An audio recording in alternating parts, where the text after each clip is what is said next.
musik.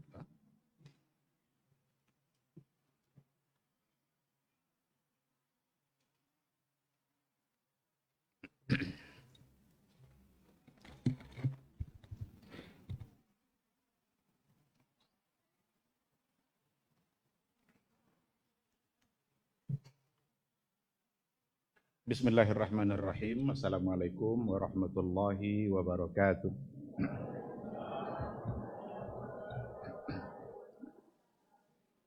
Innal hamdalillah nahmaduhu wa nasta'inuhu wa nastaghfiruh wa na'udzu billahi min shururi anfusina wa min sayyiati a'malina. May yahdihillahu fala mudhillalah wa may yudlilhu falan tajida lahu waliyyan mursyida. Asyhadu an la ilaha illallah wahdahu la syarikalah wa asyhadu anna Muhammadan abduhu wa rasuluh la nabiyya ba'dah. Hadirin hadirat, bapak-bapak, ibu-ibu, para santriwati yang dimuliakan Allah, para majelis guru, keluarga besar Pondok Pesantren Sulaiman Al-Fauzan yang mudah-mudahan selalu dimudahkan oleh Allah Subhanahu wa taala untuk membangun generasi Rabbani sesuai dengan tema kita pada pagi hari ini. Pantas kita untuk bersyukur pada Allah Subhanahu wa taala atas karunia dan rahmat darinya lah pada pagi ini kita bisa berada di tempat yang paling mulia. Khairu biqa'il ardi masajiduha. Tempat yang paling baik, yang paling mulia di bumi Allah ini adalah masjidnya. Sekarang kita berada di tempat yang paling mulia itu. Mudah-mudahan kita senantiasa mendapatkan keberkahan dan kebaikan dari Allah Subhanahu wa taala. Kita pantas bersyukur karena memang nikmat Allah itu selalu saja ada dalam setiap detik kehidupan yang kita jalani. Dimanapun kita berada, dalam kondisi apapun, bahkan dalam keadaan mendapatkan musibah, nikmat Allah itu pasti ada bersama kita. Tinggal kita saja yang harus pandai-pandai untuk bersyukur. Dan orang yang bersyukur itu orang yang sadar bahwa sesungguhnya dia adalah orang yang membutuhkan Allah Subhanahu wa taala. Orang yang bersyukur adalah orang yang akan selalu ditambah nikmat itu oleh Allah Azza wa Jalla. La in syakartum la azidannakum wa la in kafartum inna azabi lasyadid. Jika kalian bersyukur maka akan saya tambah nikmat Allah. Kita perlu pahami secara baik makna dari bertambah itu. La azidannakum. Kadang-kadang kita berhenti memahami makna bertambah itu pada jumlah, pada kuantitas. Kalau dulu dapat 3, sekarang dapat 5, barulah disebut bertambah. Kalau sekarang dapat 5, nanti dapat 7, barulah disebut bertambah. Padahal ada bertambah dalam artian yang lain yang kadang-kadang kita tidak sadari, yaitu bertambah dari sisi kualitas nikmat yang diberikan oleh Allah Subhanahu wa taala. Kualitas yang diberikan oleh Allah bisa saja berbeda yang kita dapatkan sekarang dengan yang sebelumnya. Dulu dapat 5 merasa kurang, sekarang dapat 5 tapi merasa cukup. Nikmat enggak itu? Nikmat sekali. Dan itu kualitas. Dan nikmat itu sekali lagi bukan hanya dalam bentuk harta, bukan dalam bentuk materi, karena materi bisa kita hitung jumlahnya. Padahal Allah bilang, wa in ta'uddu ni'matallahi la tuhsuha. Jika kalian coba untuk menghitung-hitung nikmat Allah, pasti tidak akan bisa. Kalau memang materi, berarti bisa kita hitung. Allah pastikan kita tidak bisa menghitungnya. Berarti yang namanya nikmat bukan hanya materi, bukan hanya harta. Semangat ibadah itu adalah nikmat. Ketaatan anak terhadap orang tua itu nikmat yang luar biasa bagi orang tua itu sendiri. Dulu anaknya sekali suruh belum dengar, sekarang sekali perintah atau belum diperintah anaknya sudah nanya, mau perintah apa lagi bu katanya. Nikmat tidak kira-kira bagi orang tua, sangat nikmat sekali, karena itu sangat membahagiakan kita. Nah oleh karena itu ketika yang dibilang itu adalah nikmat Allah, maka jangan sekali-kali yang terbayang oleh kita adalah harta. Apa saja yang membuat kita bisa menjadi lebih baik dan menyenangkan kehidupan kita, itu sesungguhnya semuanya adalah nikmat dari Allah. Makanya tidak akan mungkin bisa untuk kita hitung. Tinggal kita bersyukur saja. Setiap kali kita bersyukur, maka bersiaplah untuk menambah, untuk mendapatkan nikmat-nikmat berikutnya. Ikhwati fillah, sama-sama kita juga harus banyak-banyak bersalawat dan bersalam untuk Nabi kita yang mulia Rasulullah sallallahu alaihi wasallam. Allahumma salli ala Muhammad wa ala ali Muhammad, sosok yang paling berjasa dalam kehidupan kita, sosok yang paling berjasa yang dihadirkan oleh Allah Subhanahu wa taala di muka bumi ini. Bahkan Rasul lebih berjasa dari orang tua kita sendiri. Rasulullah sallallahu alaihi wasallam lebih berjasa, lebih besar jasanya daripada orang tua kita sendiri. Kenapa demikian? Karena orang tua kita hanyalah sebagai sebab kehadiran kita di muka bumi ini. Tapi Rasulullah sallallahu alaihi wasallam adalah sebab yang akan membuat kita bahagia baik di dunia maupun di akhirat. Itulah sebabnya Rasulullah sallallahu alaihi wasallam harus lebih kita cintai daripada orang tua kita, bahkan daripada diri kita sendiri. Tidaklah sempurna iman seseorang sampai dia mencintai Allah dan Rasulnya lebih dari segala-galanya, lebih dari cintanya kepada anaknya, cintanya kepada orang tuanya, dan cintanya kepada manusia secara keseluruhan.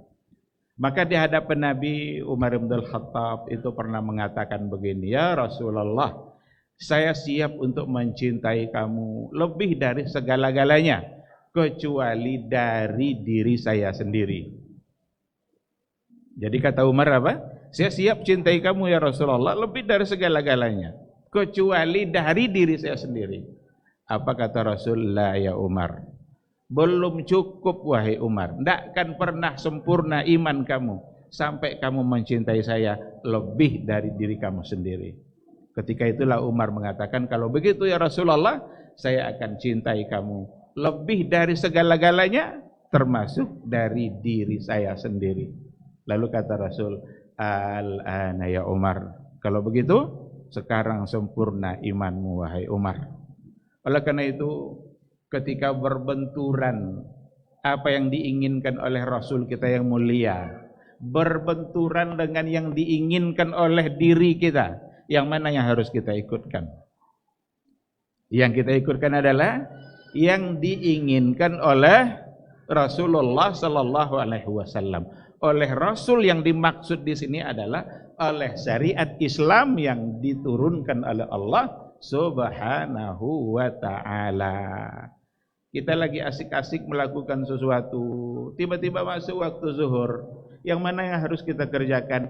Tinggalkan segala-galanya untuk kemudian kita mengerjakan apa yang diperintahkan oleh Rasulullah sallallahu alaihi wasallam. Ikhwati fillah, kita berharap mudah-mudahan semua kita insyaallah layak, pantas untuk mendapatkan syafaat dari beliau, yauma la yanfa'u malun wala banun illa man atallaha biqalbin salim. Pada satu hari di mana memang hari itu sangat sulit, yaumun asir, Hari yang sangat sulit, kita diminta mempertanggungjawabkan semua perbuatan yang telah kita lakukan. Dan semua kita pada hari itu merasa amalnya kurang, merasa amalnya sangat sedikit. Dan pada saat merasa kurang itulah yang kita butuhkan, yang kita perlukan adalah syafaat dari Rasulullah sallallahu alaihi wasallam. Dan Rasulullah orang yang diberikan kesempatan oleh Allah dari semua nabi yang ada. Hanya Nabi Muhammad sallallahu alaihi wasallam yang diizinkan untuk memberikan syafaat itu. Mudah-mudahan semua kita bisa mendapatkannya insyaallah. Amin amin ya rabbal alamin. Ikhwati fillah, hadirin hadirat majelis guru dan para santriwati yang dimuliakan oleh Allah. Saya ingin memulai tausiah kita pada pagi ini dengan sebuah kisah yang terjadi pada masa dahulu yang penting untuk kita ambil ibrahnya. Salah satu dari khalifah Bani Umayyah itu namanya Khalifah Al-Mansur. Pada saat Khalifah Al-Mansur itu dilantik menjadi khalifah, dinobatkan menjadi seorang khalifah. Ketika itu dihadiri oleh seorang ulama yang namanya Muqatil ibn Sulaiman. Khalifah Al-Mansur, tabiat khalifah-khalifah dahulu, itu biasa mereka minta-minta nasihat kepada para ulama. Jadi pemimpin-pemimpin pada masa dahulu, biasa itu datang dikunjungi, dia minta diberikan nasihat untuk jadikan panduan. Yang datang Muqatil ibn Sulaiman, salah seorang ulama, dia punya kitab tafsir Muqatil ibn Sulaiman. Kata Al-Mansur, Khalifah, ya Muqatil, insahni. Wahai Muqatil, tolong beri saya nasihat. Nah, jadi dia minta nasihat. Kata Muqatil ibn Sulaiman, ya Khalifah, apakah kamu ingin nasihat itu dari sesuatu yang saya lihat atau dari sesuatu yang saya dengar? Hal turidu minni mimma ra'aitu au mimma sami'tu? Kamu inginnya dari yang saya lihat atau dari yang saya dengar? Berarti nasihat bisa didapat dari dua. Bisa dari sesuatu yang kita dengar atau dari sesuatu yang kita lihat. Kata Khalifah, uridu minka mimma ra'aita. Saya ingin nasihat itu dari apa yang kamu lihat. Karena biasanya nasihat dari yang kita lihat itu kadang-kadang lebih mengena daripada apa yang didengar. Itu kecerdasan khalifah juga itu. Uridu minka mimma ra'aita. Apa kasih saya nasihat dari apa yang kamu lihat. Baik, kata Muqatil, ada dua khalifah. Yang sebelum kamu ini ada dua khalifah. Yang pertama Umar bin Abdul Aziz. Dan yang kedua Hisham bin Abdul Malik. Umar bin Abdul Aziz, kata Muqatil, ketika dia wafat, dia meninggalkan anak berjumlah 11 orang. Dan dia meninggalkan harta warisan 18 dinar. Jadi 11 anak, dia meninggalkan harta warisan 18 dinar. 9 dinar habis untuk proses pemakaman. Tanah kuburan, kain kafan, dan segala proses itu menghabiskan 9 dinar. Berarti sisanya 9. Yang 9 itu ketika dibagi-bagi kepada 11 orang anak, mereka tidak mendapatkan, tidak ada yang dapat lebih dari 1 dinar. Umar bin Abdul Aziz. Tetapi Hisham bin Abdul Malik pada saat dia wafat, dia meninggalkan 11 orang anak. Tetapi anaknya itu ketika dibagi-bagikan warisan ayahnya, anaknya itu masing-masing mendapat tidak kurang dari 1 juta dinar. 1 juta dinar. Yang ini kurang dari 1 dinar, yang ini masing-masing tidak kurang dari 1 juta. 1 juta dinar banyak enggak? Banyak. 20 dinar itu nisab zakat. Jadi kalau sampai emas 20 dinar dulu kan emas. Kalau sampai 20 dinar itu sudah nisab zakat. Kalau sampai 1 haul wajib bayar zakat. Sekarang 1 juta dinar. Tapi wahai khalifah kata Muqatil, demi Allah, saya melihat anaknya Umar bin Abdul Aziz, salah satu dari anaknya Umar bin Abdul Aziz yang mendapatkan warisan kurang dari 1 dinar. Saya melihat di antara mereka ada yang menyumbangkan 100 ekor kuda untuk jihad di jalan Allah. Jadi yang tidak sampai 1 dinar, saya tengok dia menginfakkan atau membeli 100 ekor kuda untuk jihad fisabilillah. Sementara anaknya Hisam ibn Abdul Malik yang mendapatkan 1 juta dinar, saya tengok mereka itu yatasawwaluna fil aswaq. Mereka mengemis, meminta-minta di pasar. Sangat terbalik. Yang 1 juta dinar pada akhirnya meminta-minta di pasar, sementara yang kurang dari 1 dinar pada akhirnya membeli 100 ekor kuda untuk keperluan jihad di jalan Allah. Lalu apa pelajarannya? Ya khalifah, ternyata Umar bin Abdul Aziz ketika saat menjelang kematiannya, saat-saat wafatnya, ada yang bertanya, ya khalifah, apa yang engkau tinggalkan untuk anak-anakmu? Kau seorang khalifah, tapi meninggalkan harta yang tidak seberapa, tidak sampai 1 dinar. Apa untuk anakmu? Inilah pelajarannya itu. Jawaban Umar bin Abdul Aziz ketika itu, taraktuhum ala taqwallah. Taraktuhum ala taqwallah. Saya tinggalkan mereka di atas ketakwaan kepada Allah. In kanu salihin, jika anak-anak saya adalah anak-anak yang soleh, fallahu yatawalla salihin, maka Allah pasti menjamin hidup orang-orang yang soleh. Wa in kanu ala ghairi dzalik, tapi kalau ternyata anak saya bukan anak yang saleh, fala uridu an u'inahum ala ma'asillah, saya tidak ingin membantu mereka berbuat maksiat kepada Allah. Ini jawaban dan ini pelajaran yang ingin disampaikan oleh Muqatil kepada Khalifah Al-Mansur terhadap dua khalifah yang sebelumnya. Jadi saya hanya tinggalkan anak saya di atas ketakwaan kepada Allah, bukan di atas dinar, bukan di atas dirham. Andaikan anak saya adalah anak-anak yang saleh, maka Allah pasti menjamin hidup mereka. Tapi kalau ternyata anak saya tidak saleh, lalu saya tinggalkan di atas harta yang banyak, maka saya tidak ingin membantu mereka untuk berbuat maksiat kepada Allah melalui harta yang saya tinggalkan itu.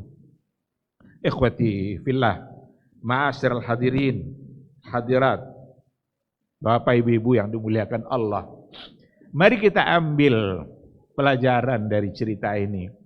Mari kita ambil ibrah, hikmah dari kisah ini, bahwa sesungguhnya wasiat yang terbaik yang perlu ditinggalkan oleh orang tua untuk anaknya adalah ketakwaannya kepada Allah Subhanahu wa taala.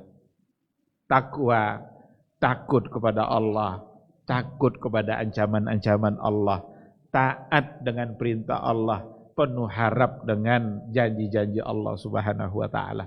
Tidak ada wasiat yang lebih berharga selain daripada wasiat ketakwaan. Dan ini yang kadang-kadang dilupakan oleh banyak orang. Kadang-kadang orang tua lebih memikirkan apa yang akan ditinggalkan untuk anaknya dalam bentuk harta. Takut kalau anaknya tidak bisa makan. Takut kalau anaknya itu tidak bisa hidup. Padahal dia sendiri hidup karena Allah Subhanahu wa taala. Dia sendiri hidup di atas rezeki yang diberikan oleh Allah. Lalu untuk apa takut terhadap anak-anak yang kita tinggalkan? Yang justru yang harus kita takutkan itu adalah ketika kita meninggalkan anak-anak kita tidak di atas ketakwaannya kepada Allah Subhanahu wa taala. Wal yakhshal ladzina law taraku min khalfihim dzurriyyatan di'afa khafu alaihim. Hendaklah kalian merasa khawatir kalau seandainya kalian meninggalkan anak-anak kalian di'afa dalam keadaan lemah. Lemah di sini jangan pernah mengartikannya yang pertama sekali lemah ekonomi. Tapi lemah di sini maksudnya adalah lemah iman, lemah tauhid, lemah keyakinannya, lemah ketakwaannya. Bahkan Allah mengulang kembali, takutlah, khafu alaihim, takutlah atas mereka. Karena kalau seandainya mereka ditinggalkan dalam keadaan lemah ketakwaannya, lemah imannya, itulah yang akan terjadi sebagaimana terjadi pada anak Hisham ibn Abdul Malik. Ternyata warisan yang berjumlah 1 juta dinar itu tidak membuat dia menjadi lebih baik. Uang yang ditinggalkan 1 juta dinar, ternyata kalau seandainya berada di tangan orang yang tidak saleh, harta itu habis untuk kemaksiatan, harta itu habis tanpa keberkahan, harta itu tidak ada gunanya, habis begitu saja, tidak ada bekasnya. Pada akhirnya yang 1 juta dinar tadi habis dan anaknya justru menjadi pengemis di pasar. Mana yang 1 juta kemarin? Tapi ketika anaknya Umar bin Abdul Aziz yang hanya 1 dinar saja, tapi ketika berada di tangan orang yang bertakwa, berada di tangan orang yang saleh, berkembanglah harta itu karena Allah yang mengembangkannya, Allah yang memberkahinya, Allah yang membuat dia menjadi lebih baik. Tidak sampai 1 dinar yang dia dapatkan, tapi pada akhirnya dia bisa mempersiapkan 100 kuda untuk jihad fisabilillah, untuk jihad di jalan Allah Subhanahu wa ta'ala. Kok bisa 1 dinar pada akhirnya membeli 100 kuda? Itu urusan Allah. Yang penting kita dekat dengan Allah. Yang penting kita bertakwa kepada Allah. Dekat-dekatlah dengan yang punya nikmat. Kalau kita dekat-dekat yang punya nikmat, belum kita minta dia sudah kasih. Tapi kalau kita jauh dari yang punya nikmat, capek kita mintanya, enggak dikasih-kasih. Karena kita jauh. Ini halal katanya, enggak kita kerjakan. Ini haram katanya, justru dilakukan. Kerjakan ini katanya, enggak kita kerjakan. Jangan begini lalu kita lakukan. Berarti kita jauh. Berarti kita tidak mengindahkannya. Kita tidak menghargai apa yang diperintahkan oleh Allah dalam Quran dan oleh Rasulnya dalam hadis. Kalau seperti itu, capek kita minta, tidak dikasih-kasih. Tapi kalau seandainya kita dekati, pandai mendekati, semua yang diperintahkannya dilaksanakan, yang dilarang dicoba pula terus untuk ditinggalkan. Kalau begitu, belum kita minta, kadang dia kasih, karena Allah tahu apa kebutuhan kita. Wa may yattaqillaha yaj'al lahu makhraja wa yarzuqhu min haitsu la yahtasib. Siapa yang bertakwa kepada Allah, maka Allah berikan solusi untuk semua persoalan kehidupannya. Bukankah kita ini orang-orang bermasalah? Banyak masalah hidup kita. Lalu apa solusinya? Dekat dengan yang punya solusi. Wa yarzuqhu min haitsu la yahtasib. Dan Allah akan beri dia rezeki dari jalan yang tidak dia duga-duga. Ada seorang ulama pada masa dahulu, dia haji bersama murid-muridnya. Ada seorang alim, serombongan haji bersama murid-muridnya. Syekh alim ini bilang sama muridnya, kalian doa, minta sama Allah. Apa yang kalian minta, minta sebanyak-banyaknya. Sibuklah murid-muridnya untuk sholat, baca Quran, berdoa dan segala macam. Semua doa disampaikannya. Tapi murid-murid ini melihat, kok syekh kita ini tidak ada doa yang disampaikannya.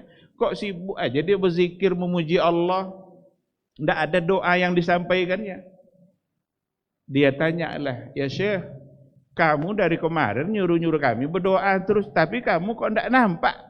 Tidak dengar kamu doa, apa yang kamu minta? Apa kata saya itu? Saya cukup memuji Allah, membesarkannya, mengagungkannya, membesarkan dan mengagungkannya terus. Dan Allah lebih tahu kebutuhan saya daripada saya sendiri.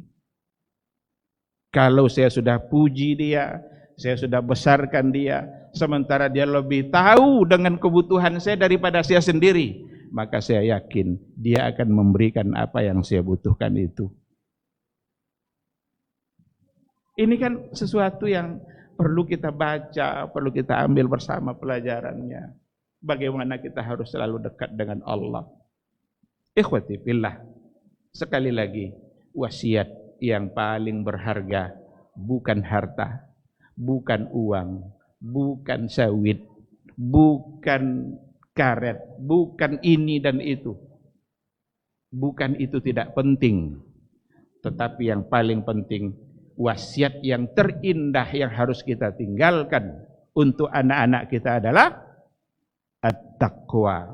Taqwallah. Bagaimana anak-anak kita bertakwa kepada Allah Subhanahu wa ta'ala. Dan itulah ciri-ciri dari generasi yang paling utama. Kita mesti membangun generasi itu. Generasi Rabbani.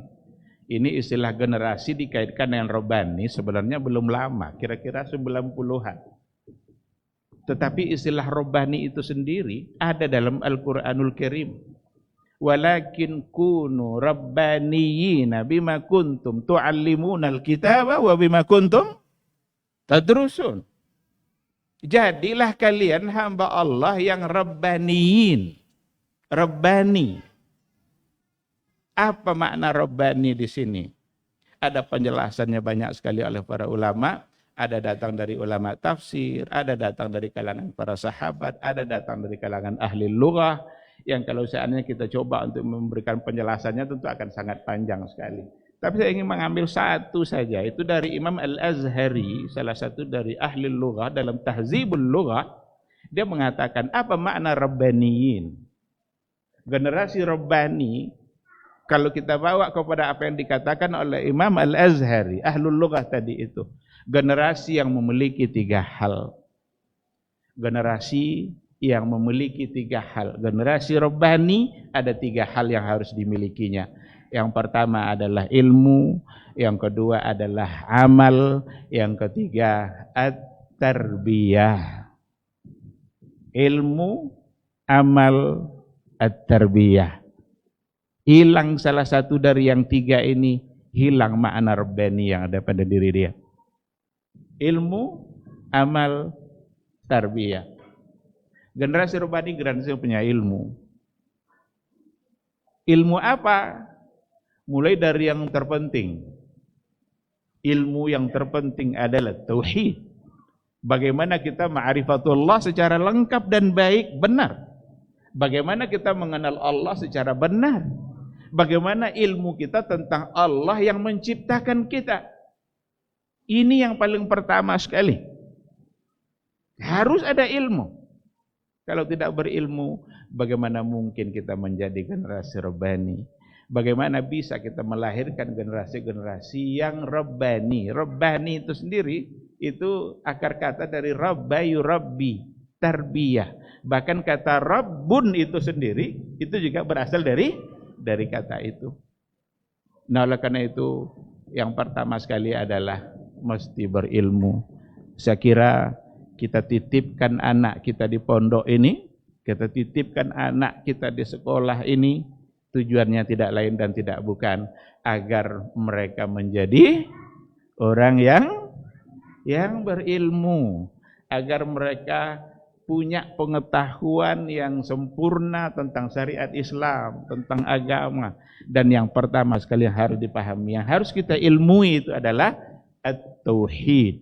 Kita kenali Allah, kita kenali Rabb kita, sebagaimana Rasulullah Shallallahu Alaihi Wasallam memperkenalkan Rabbnya kepada sahabat-sahabatnya, itu pula yang harus kita terima sampai hari ini dari guru-guru kita, dan itu pula yang ingin kita minta guru-guru kita di pondok ini untuk mengajarkannya kepada anak-anak kita. Kenali Rabb kita secara baik. Dialah yang telah menciptakan kita, Dia yang telah memberikan kita rezeki, Dia yang telah memberikan kita kehidupan. Kalau Allah cabut kehidupan ini dari kita, habis kita semua. Kalaulah Allah ingin memusnahkan kita dikarenakan oleh kezaliman yang kita lakukan,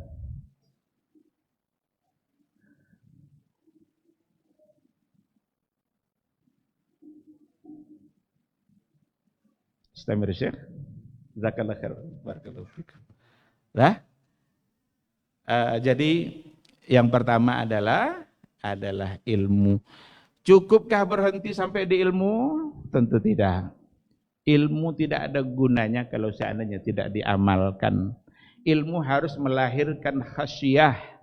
Ilmu harus melahirkan rasa takut kita kepada Allah. Tidak ada arti sebuah ilmu kalau seandainya kita tidak membuat kita takut kepada Allah Subhanahu wa taala. Oleh karena itu, kata-kata ilmu yang ada dalam Al-Qur'anul Karim, kata-kata alim, ilmu yang ada dalam hadis, itu selalu maksudnya adalah ilmu yang diikutkan dengan amal. Jadi sekali lagi, kata ilmu, kata ulama yang ada dalam Al-Quran, itu maksudnya adalah ilmu yang diikutkan dengan amal, bukan semata-mata ilmu. Innama yakhshallaha min ibadihi al-ulama. Hanya saja yang bisa takut kepada Allah adalah para ulama. Ulama apa maksudnya? Al-ulama al-amilin. Ulama yang mengamalkan. Hal yastawil ladzina ya'lamuna wal ladzina la ya'lamun? Apakah sama orang yang berilmu dan orang yang tidak berilmu? Apa maksud berilmu di sini? Berilmu yang mengamalkan. Bukan berilmu lalu tidak diamalkan. Kalau ada orang berilmu lalu tidak beramalkan, jangan-jangan lebih parah dari yang tidak berilmu. Kalau ada orang yang tidak berilmu, tidak tahu dia ini haram, lalu dia kerjakan karena ketidaktahuannya, berdosa enggak? Karena tidak tahu. Sekarang ada orang berilmu, tahu dia kalau itu haram, lalu dikerjakan, berdosa enggak? Berdosa. Maka ketika Allah bedakan, hal yastawil ladzina ya'lamuna wal ladzina la ya'lamun, maka ya'lamun di situ maksudnya adalah berilmu dan mengamalkannya. Oleh karena itu, tidak ada arti sebuah ilmu kalau seandainya tidak membuat kita lebih takut kepada Allah, kalau tidak membuat kita lebih taat kepada Allah, kalau tidak membuat kita lebih tunduk kepada Allah Subhanahu wa taala, maka al-ilmu melahirkan khasyah. Itu yang kedua. Generasi Rabbani, yang kedua generasi yang beramal. Dari mana sumber amal kita? Bagaimana caranya untuk kita beramal? Apa panduan kita dalam beramal? Tidak lain dan tidak bukan adalah Rasulullah sallallahu alaihi wasallam. Apa yang diperintahkan oleh Nabi kita, maka itu pula lah yang harus kita lakukan. Apa yang disuruhnya begini caranya, itu pula lah yang harus kita lakukan. Jangan sekali-kali untuk melakukan sesuatu, membuat sesuatu yang ternyata itu tidak ada panduannya dari Rasulullah sallallahu alaihi wasallam. Ikhwati fillah, yang ketiga ciri-cirinya adalah at-tarbiyah.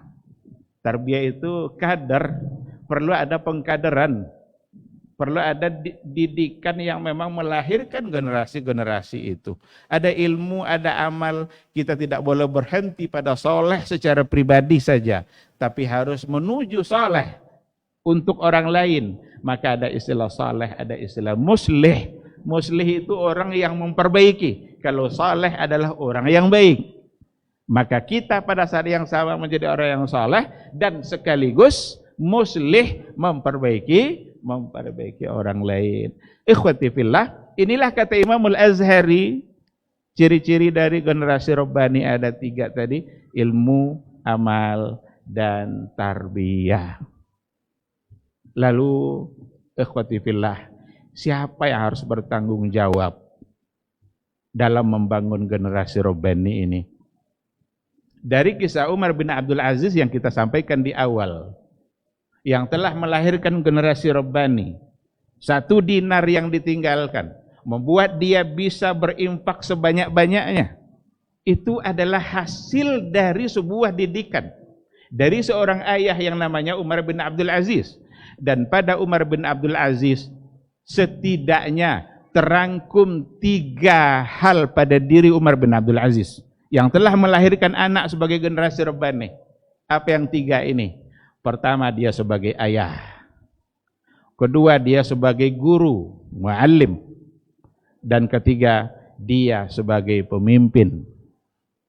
Karena Umar bin Abdul Aziz, khalifah yang sangat terkenal. Dia sebagai seorang pemimpin, dia sebagai seorang ayah, dan dia sebagai seorang guru. Oleh karena itu, membangun generasi Rabbani perlu sinergitas 3 hal ini. Ayah, guru, pemimpin. Ayah jangan serahkan soleh anaknya pada guru saja. Ini capek-capek guru mendidik anaknya di pondok ini, dibayar, diajarlah oleh gurunya. Tapi ternyata orang tuanya melakukan sesuatu yang bertentangan dengan yang diajarkan guru. Saya mohon maaf. Karena saya diminta untuk menyampaikan sebuah tema, saya mesti bicara. Saya berikan contoh. Dilaranglah oleh guru kita, hai anak-anakku, yang harus kalian dengarkan itu adalah Al-Quran, adalah nasihat. Jangan dengarkan musik.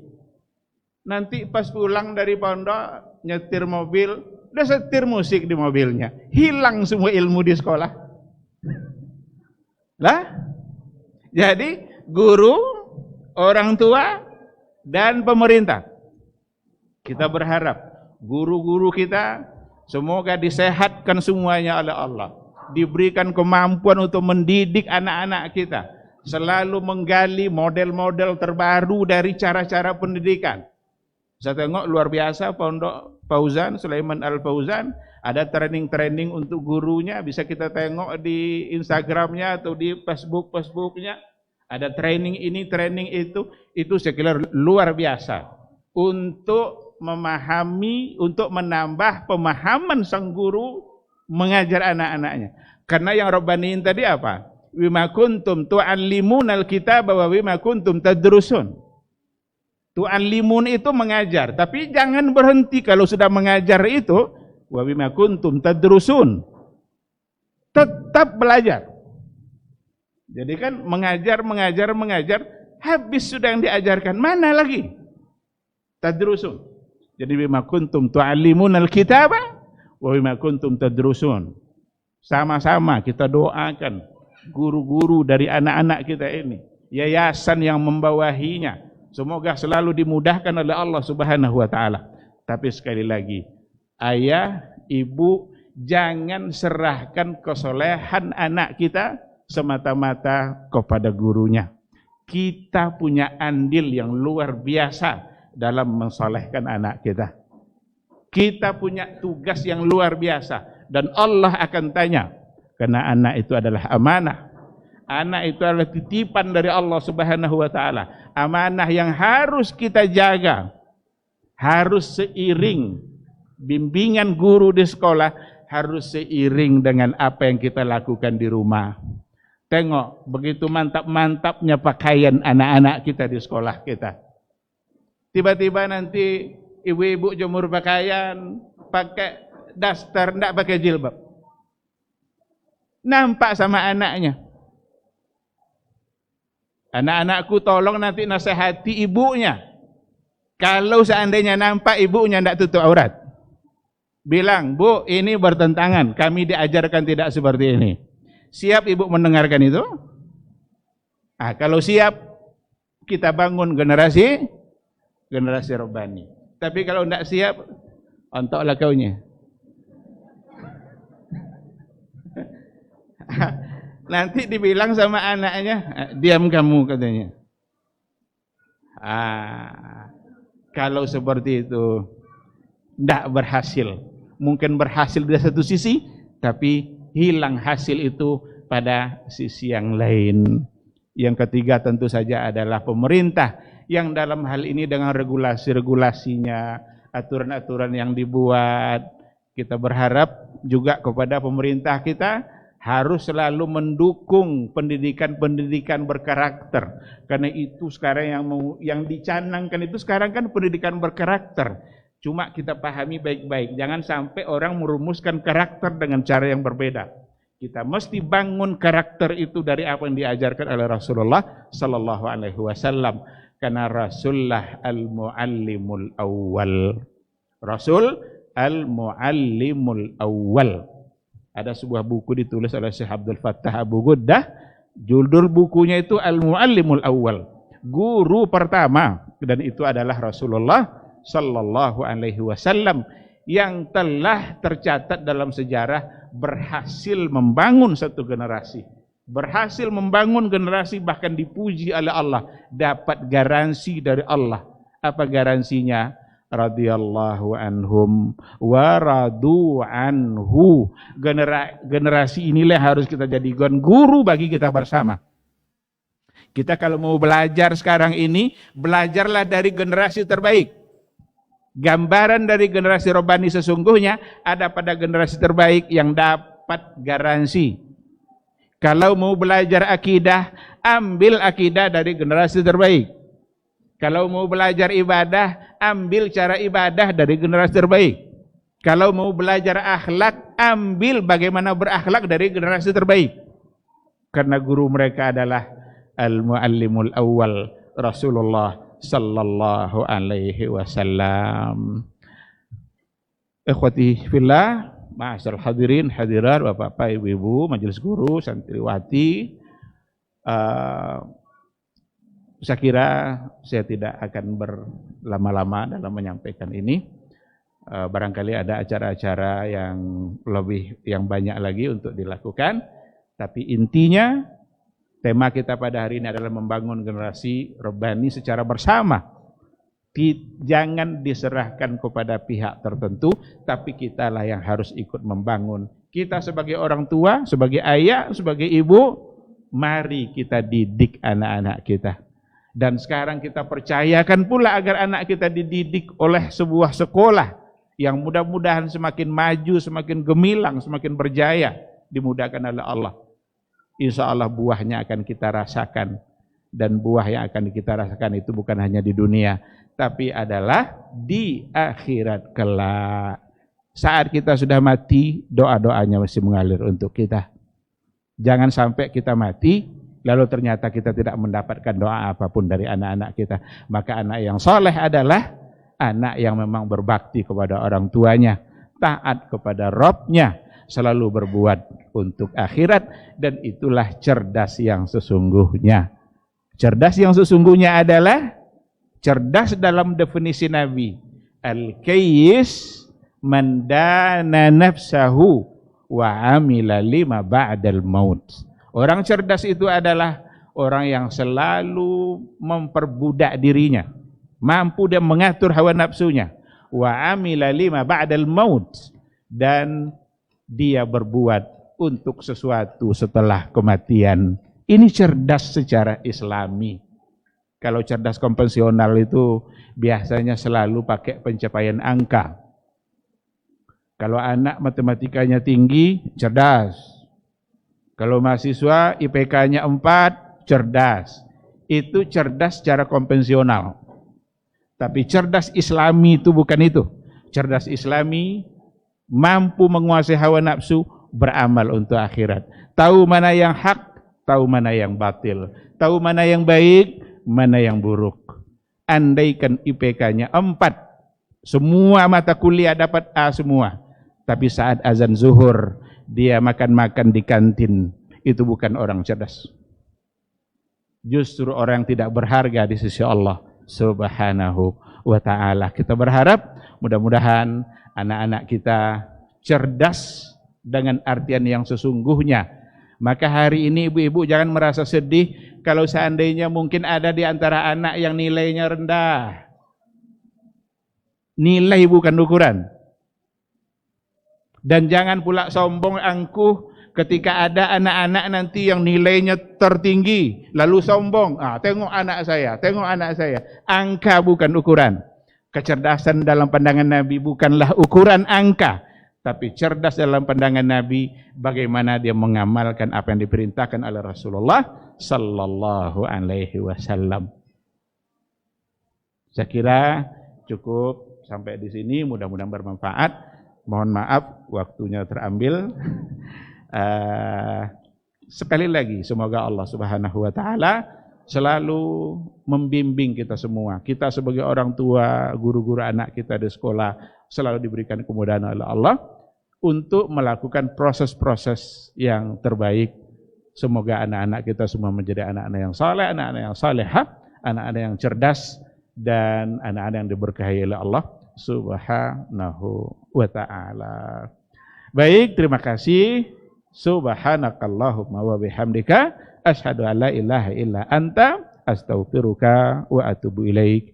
Wassalamualaikum warahmatullahi wabarakatuh.